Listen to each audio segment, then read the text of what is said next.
गिबि खेबनि जि बिसायख'थि जानो थांगासिनो दङ अदालगुरि आरो बाक्सा बेवहाय बिपिएफआ मोनसेबो सिट मोना थांनाय 17 बोसोराव अदालगुरिनि रायजो राजाफोरखौ हाग्रामा महिलारिया थगायदों बाक्सा जिल्लानि रायजो राजाफोरखौ हाग्रामा महिलारिया थगायदों आरो बेवहाय अदालगुरिनि इएमजिएमफ्रा हाग्रामा महिलारि बिथाङा गुजुबाबो बिसोर गियो ओंखायनो लामा मोनसे दालां मोनसे बिना लांनो हायाखै स्कुल गंसे बिना लांनो हायाखै दा नंखायनो बै मानसिफोरनो अदालगुरिनि रायजो राजा आरो बाक्सानि रायजो राजाफ्रा भट होला दा नंखायनो नैबे समाव रावबो जेबो साननांगौ गैया एबार खौसेयै ट्रेक्टरनि सावगारियाव इउपिपिएलनो भट होनांगौ आरो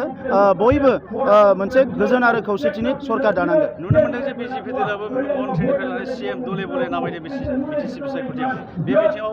इउपिपिएलआ जेबो साननांगौ गैया बिथांमोना बिजेपिआ सोरबा बिपिएफनि जिएसपिनि भटफोरखौसो लांगोन जोंनि भटखौ लांनो हाया जोंनि भटआ बांनायनिफ्राय बांदों नंखायनो बेवहाय जेबो साननांगौ गैया क'क्राझार जिल्ला हिसाबै बेसेबां मोनगोन बाक्सा हिसाबै बेसेबां मोनगोन गासैजों 30निख्रुइ बांसिन सिट लामासि लानानै इउपिपिएलआ सरकार दागोन सरकार दाखांनो फार्स्ट प्रायरिटि हिसाबै मा जागोन सोबख'नाय थगायनाय नासयनायखौ बन्द' खालामगोन आरो जायफोर सोबख'नाय थगायनाय नासयनायनि खामानि मावबाय थादों बिसोरखौ जेलाव जोबग्रोगोन बिनि उनाव गोरिब गुन्द्रा आइ आफा रायजो राजा आबादारि आइजोफोर साख्रि गैजायै सेंग्रा सिख्लाफोर बयनिबो खामानिफोरखौ जों लासै लासै मावफुंलांगोन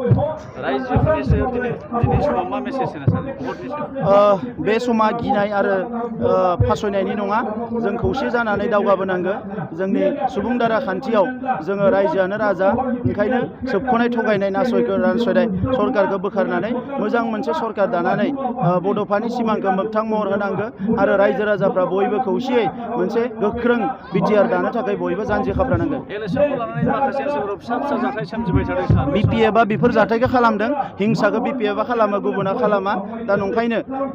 जोङो खावलायदों रायजो राजाखौ बिथांमोनखौ जाहाथे बारंबार हिंसा खालामनो होआ आरो बे हिंसा खालामग्राफोरजों रायजो राजाफ्रा जाहाथे गसङा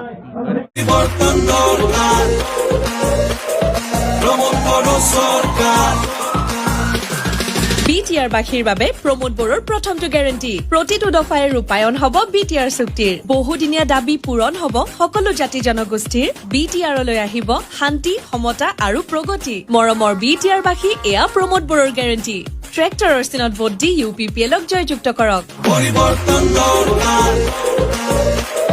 প্ৰমোদ বড়ো